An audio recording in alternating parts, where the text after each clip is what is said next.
Welcome to Solutions for Higher Education, a podcast by Scott L. Wyatt, president of Southern Utah University in Cedar City, Utah. To subscribe to this podcast, please visit www.suu.edu/President's Podcast, where you will find both the audio and a written transcript for today's podcast. Hi again, everyone, and welcome to Solutions for Higher Education, a podcast featuring Scott L. Wyatt, the president of Southern Utah University in Cedar City, Utah. I'm your host, Steve Meredith, and as always, I'm joined today in studio by President Wyatt. Hi, Scott. Hello, Steve. So, in our continuing bunch of podcasts about innovation, we are joined today by somebody from the Department of Education. I heard her speak at the annual meeting of the Northwest Commission of Colleges and Universities, and was so impressed with what she had to say that I think I came right home to your office and said we need to get her for the podcast. We need to talk to her. Yeah. So would you introduce her? We're happy to welcome Diane Jones, who is the acting undersecretary in the Department of Education. And I think, Diane, you're joining us from your office in Washington, D.C. I am. Thanks so much for inviting me. I'm really happy to be part of the conversation. So the world is small.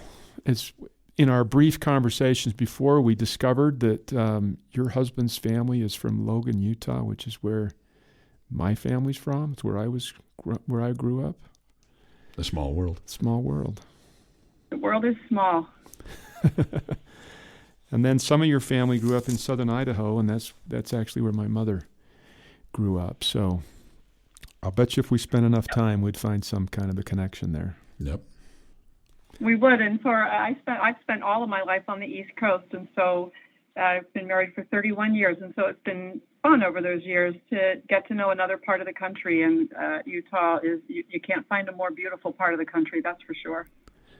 Well, we love being here, but we also love visiting the East Coast because we're in southern Utah, and you do trees the way we do red sand. That's right. So, right. Anyway, thank you for joining us. One of the interesting things about accreditation, and maybe for our listeners, it would be helpful for us to provide just a minute introduction about what accreditation does. Of course, the federal government doesn't do the accreditation, but is delegate the right word to use? They delegate that to kind of a self-accreditation process through our regional accreditors? That's right. We use the word recognition, so we recognize accreditors, and then accreditors go out and accredit institutions, and we have both regional accreditors and national accreditors. And that really is just a difference in the geographic scope. All of the accreditors are held to the same standards by us, but they do have different scope. Some are located in certain regions of the country, and then other accreditors cover the entire country. And there's some accreditation that occurs that's discipline specific. So there'll be an organization like Organization of Business Schools or Music Schools, and we're not really talking about them. We're talking mostly about the institution's accreditation, not a specific program. That's correct, right? We have institutional accreditors that look at the institution as a whole, and then we have a number of what we call programmatic or specialized accreditors, and right, they would look at individual programs, and they really take a much deeper dive into the curriculum and the program, because that's all they're looking at is the program, as opposed to an institutional accreditor takes a very comprehensive look of the entire institution. Accreditation, the kind that we're talking about, is extremely important to us. Not every college or university or school has to be accredited, but we do have to be accredited if we want our students to qualify for federal financial aid or loans, Pell grants, or any of those kinds of things. So if we don't have accreditation, we can still be in business, but we probably won't have any students come. Or you'd have to have a very large endowment. So there are institutions that don't participate in Title IV. They find other ways to support students, but for the most part, you're right, an institution that cannot participate in Title IV has a very hard time surviving. And absent an endowment or Title IV, we have lots of students in the country that wouldn't be able to participate in higher ed. So, accreditation may be the facilitator, but it's what allows the partnership between schools, the federal government, and students, so that students who have the aptitude and the ambition and the interest can go to college, even if they don't have all of the resources, the financial resources that they need. And so it really is a wonderful partnership. And the role of accreditation is to make sure that the student and the taxpayer is investing money on the part of the taxpayer, money and time on the part of the student, to attending an institution that has met a quality standard that says, you know what, this is a worthwhile investment of your time and money. You have a great opportunity here to get a good education. Yeah, so it's a quality check. That's a very important one for us, and we're proud of our good standing with our accreditation. Sometimes... It is a quality... Oh, go ahead, please. It is a quality check. I think there are misperceptions out in the world. I think some people think that accreditation is like a ranking system. So I think it's really important to distinguish between accreditation and rankings. Accreditation is about peer review, continuous improvement, making sure that every student has the opportunity. It's less about competing with another institution, and it's more about being your best self as an institution. So I think that's what distinguishes it from rankings. Certainly you have to meet certain standards to be accredited, so there is, a quality check. But instead of it being a race against another institution like a ranking would be, this is a really serious effort for an institution and an accreditor to have an honest conversation about how can this institution be its best self, and what could we be doing even better to serve our students. And that's what's so important about accreditation, is it is about continuing and continuous improvement. And that's what's important to students. And we put a lot of time into this. We create strategic plans. We define who we think we are, and then we work like crazy to write great that. Big reports. Yeah. I can attest. We write great big reports. And we'd like to look at those great big reports. Yeah. We think colleges and universities are constantly talking amongst themselves and with their faculty and with their students about what they're doing. And we think that institutions are engaged continuously in trying to figure out how to do it better. So I think that's one of the big changes, is that this should not be that you have to hire a bunch of consultants and write thousands of pages of reports. This should be a process that comes to look to see what you do all the time anyway. So we think that accreditation has become too much of a set-aside or separate event. And what it really is about is the day-to-day. What are you doing day-to-day? How are you improving every day? So we really want to get away from this idea that it is a snapshot in time or some monumental event, and it's a continuous process. I know here we at Southern Utah University, we have tried hard to say what we're going to be accredited by, all of the things that we stand for and we value, that we put into our strategic plan, and then our accreditors come and evaluate. We're doing our very best to make sure that those are sincerely what we're trying to do, so that we have one process, which is institutional improvement, student outcomes, rather than one process that is for us and then one process that's for our accreditors. We really want to be productive in what we're doing. And I think that most schools are trying to do that, but sometimes it's easy to get caught up in, well, if they're going to judge me by this, then I'm going to pick something that's easy. And that's not always accepted, of course. So it's not always possible. But so there is an interesting, in this series, we've had a chance to talk to a variety of people, and some of them are private business entrepreneurs. And it's interesting that occasionally they will say things about, government regulation is too much. It's making it hard for me to be creative and really successful. If you could just reduce some of the government regulations, then I could flourish. Do you ever hear that about accreditation from colleges and universities? If there was some way that we could focus this down, that we could flourish more? I do. I hear it almost daily. I hear it from institutions of all kinds.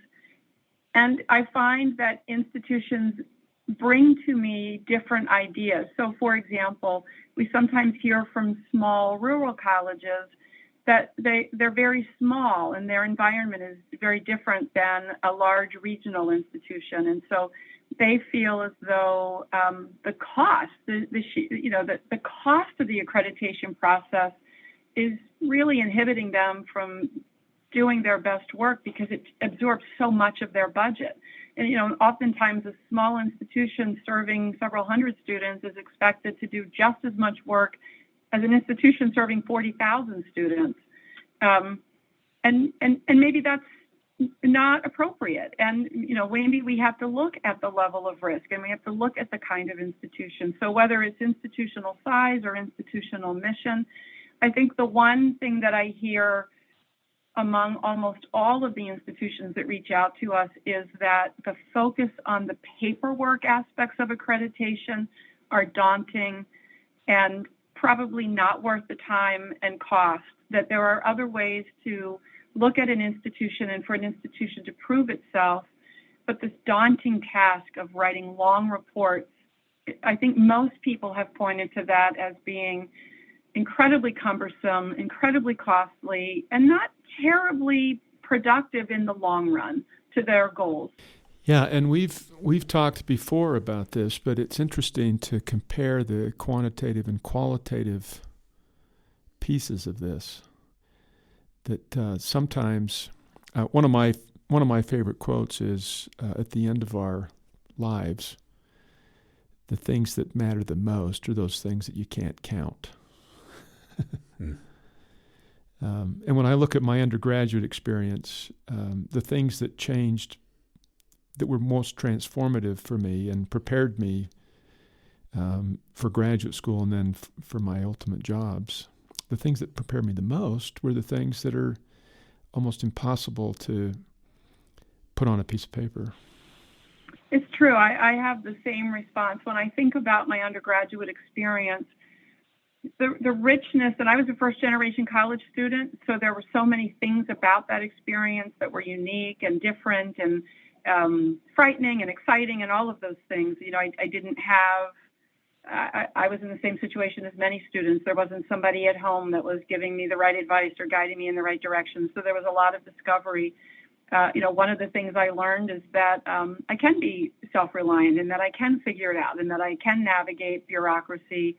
And I think that's a really important part of the undergraduate experience, is developing the independence, learning that you can do it without your parents.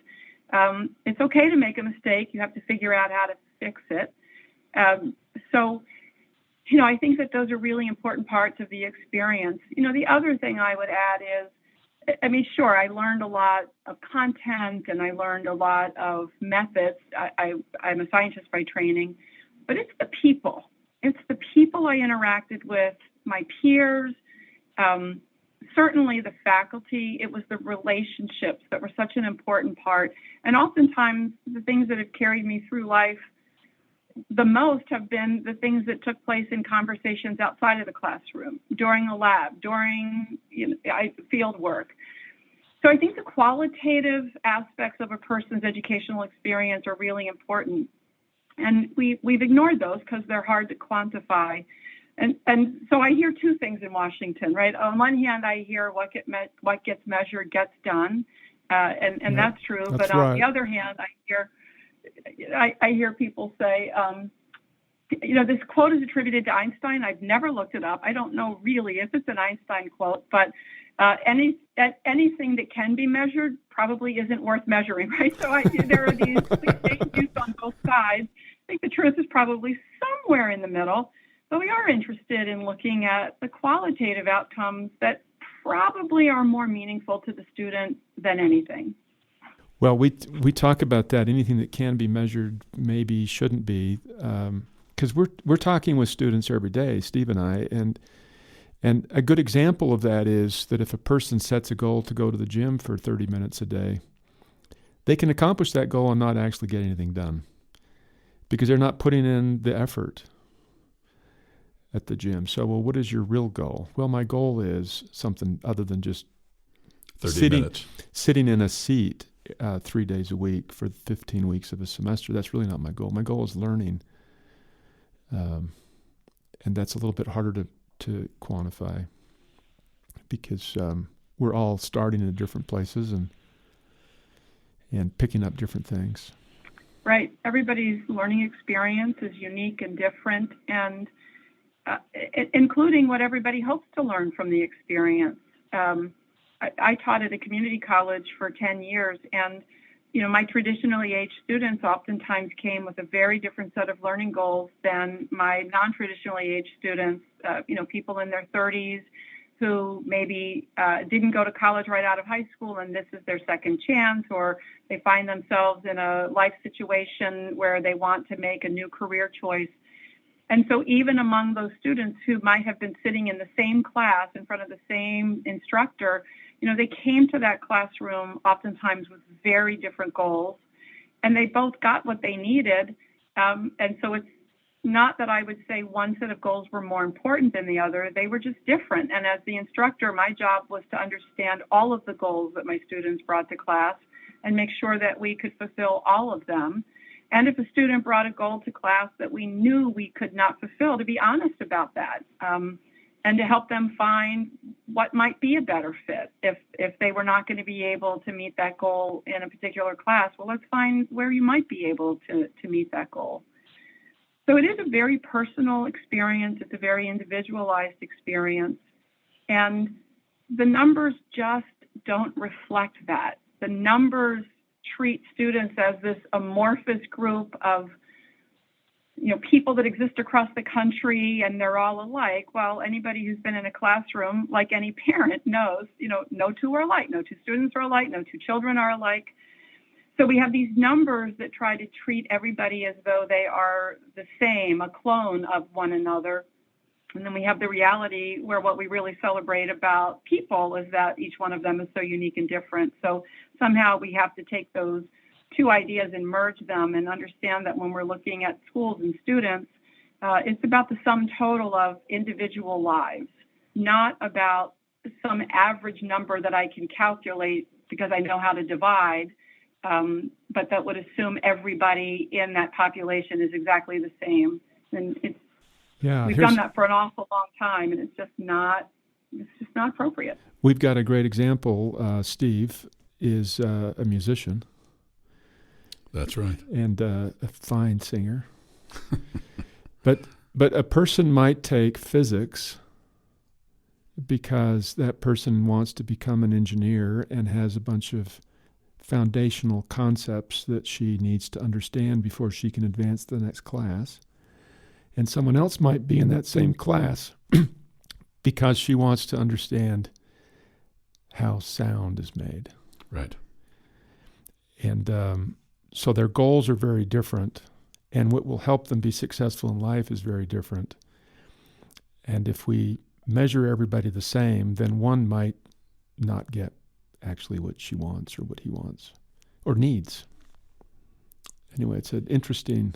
Yeah, it is that taking from the very personal and then extrapolating it outward through an accreditation process is difficult at best. And Diane, one of the things that so impressed me about your keynote at our recent annual meeting for NWCCU, which is our accrediting body, was your forthright declaration that perhaps this process had become overbroad and that it was in fact a barrier to innovation and change or to the unique nature of each institution, that it fostered a sameness that was maybe not in our best interest or in the students' best interest. And since you're in a position to affect change there, and I know you probably can't go into great detail about any changes that are coming, but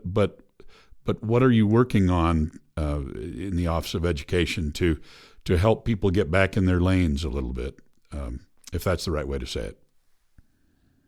It is. So we have a two-prong, well, actually there's a three-prong approach. So certainly to make vast changes, fundamental changes about the role of accreditation would require a statutory change, and that's up to Congress. So, we hear some people who say we ought to blow the whole thing up and start from scratch. Well, I don't know if that's a good idea or a bad idea, but it's not within the realm of possibilities because only Congress could make such a dramatic change. So there's, the legislative path.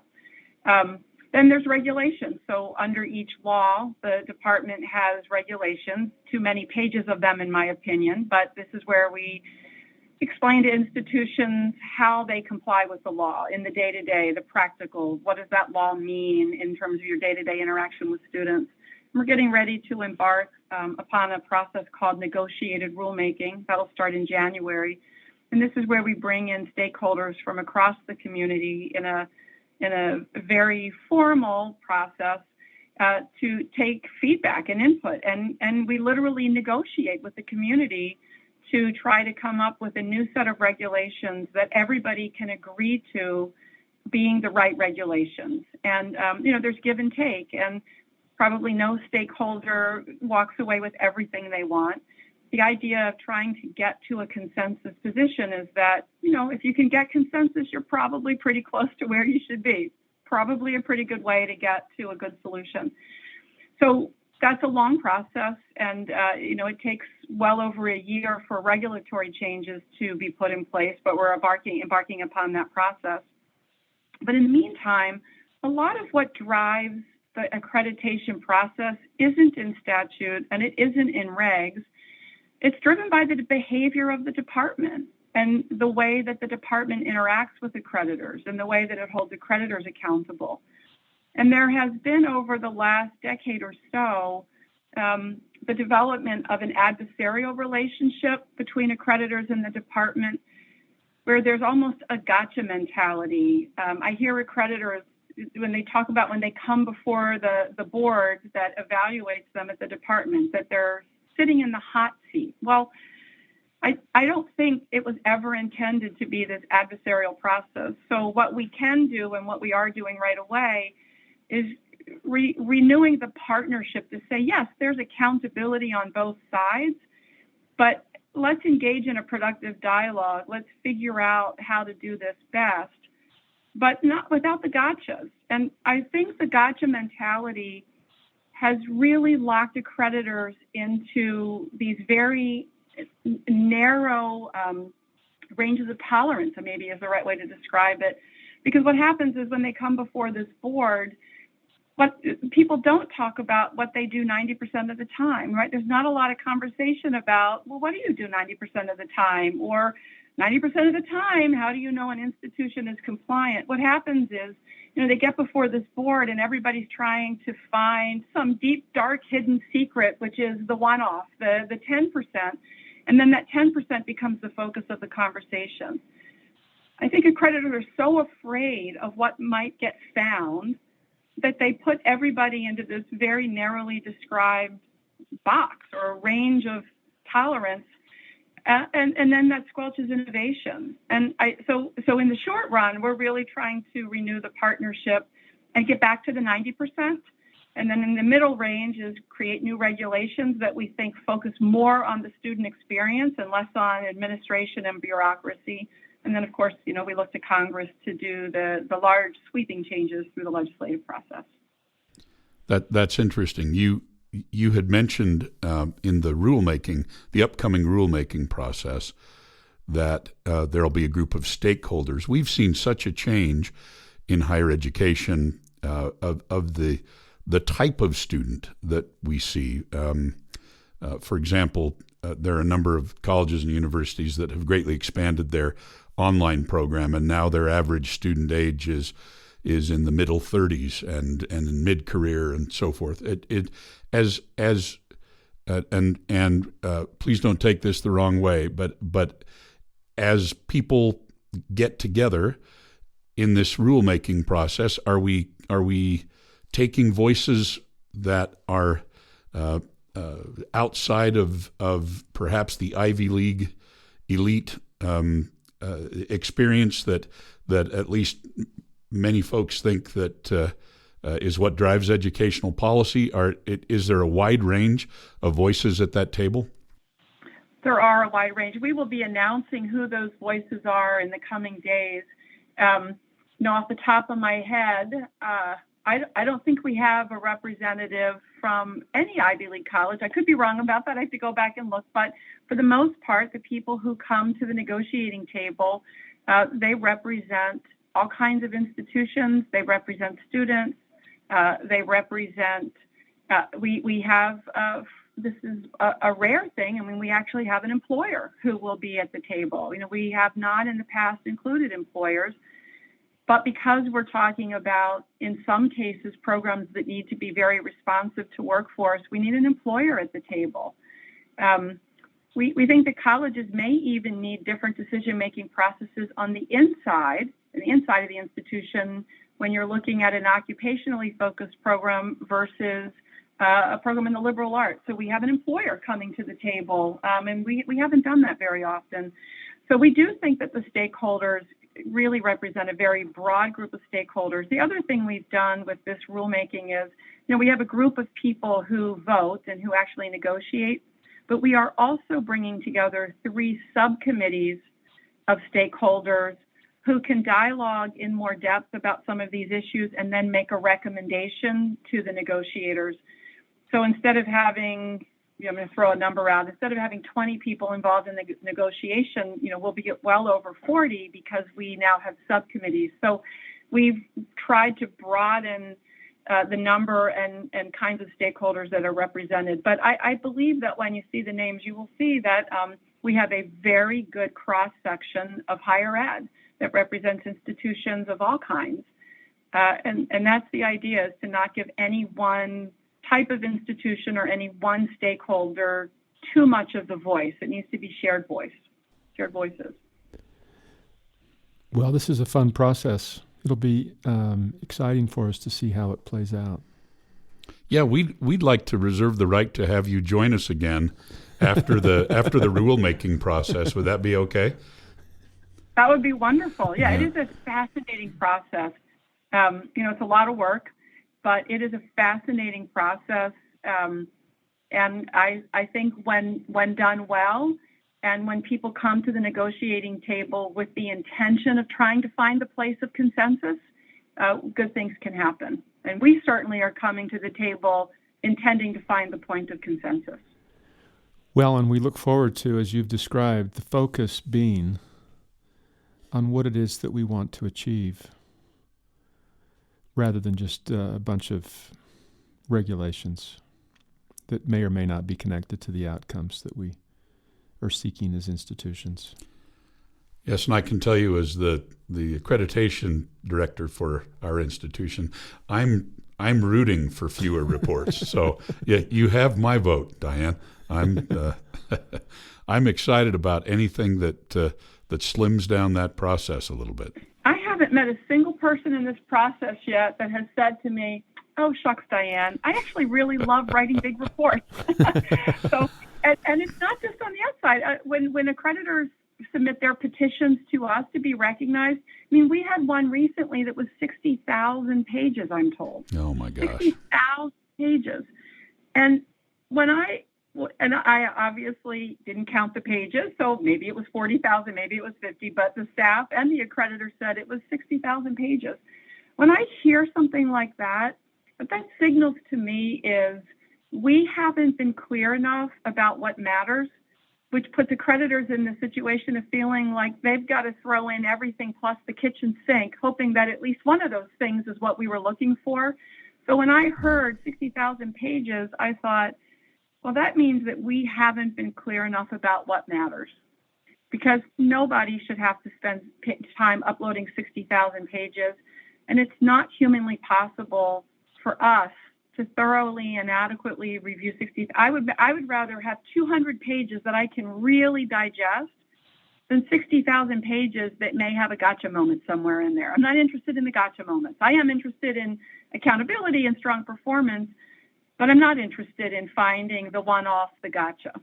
Well, and we, I think that at least all the institutions I know of, we really are happy to be held accountable and have people come in and examine what we're doing. Because frankly, we're proud of what we're doing and we're excited about it, and it helps motivate us to know that somebody's watching. So we like that. We do. But there is a level of reasonableness in these reports, and to the extent to which we get off the core mission of our institutions. Right. Yes, I do think. I think the process is incredibly valuable. I've been through many accreditation reviews, and each one of them is incredibly invaluable to the institution. But the other trend that I've seen is, there's been a lot of focus on transparency. We certainly love transparency. Everybody does.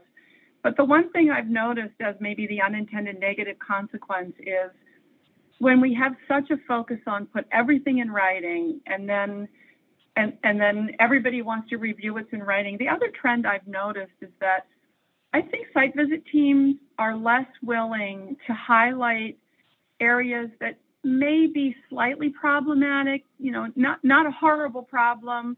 It used to be that an accreditation site visit team would say, we found this thing, or we found this issue, and it's not a problem, but we really think you should keep an eye on it because we have some concerns. It used to be that site visitors would say that to institutions. Yep. Well, with the intense scrutiny, site visit teams oftentimes will not share that kind of information because, then the question is going to be, well, why did you pass that institution if everything wasn't 100%? Well, we pass a lot of students who get 70s and 80s. So I actually think that in many ways, this focus on transparency and accountability has many good intentions and many good outcomes. But I have noticed over time that some of what used to be the most helpful, which is identifying little problems before they became big problems, we're losing some of that because people are worried about the unintended consequences. I'd like to get back to a time when the site visit team and the institution can have a frank and honest conversation, including pointing out things that aren't really a problem, but maybe are worthy of additional attention. And I do worry that we've lost some of that, and that I'd love to restore. We look forward to it. Thank you so much. And it's been a delight visiting today. Oh, it's been great having a conversation with you. I've enjoyed it, and I look forward to following up when we are further along in our rulemaking. You've been listening to Solutions for Higher Education, a podcast featuring Scott L. Wyatt, the president of Southern Utah University in Cedar City, Utah. We've had as our guest today from her office in Washington, Diane Auer-Jones, who is the acting Undersecretary of Education. And we are delighted that she was able to join us. We're delighted to have you, our listeners, join us, and we look forward to seeing you again soon. Bye-bye.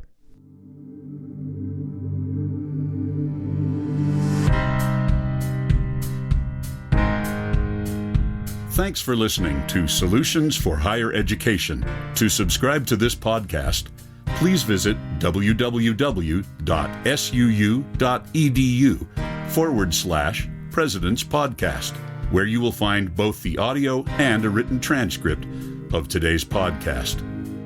The original music for this podcast was composed by Jack Barton, a master's degree student in music technology at SUU. For more information about Southern Utah University, please visit www.suu.edu.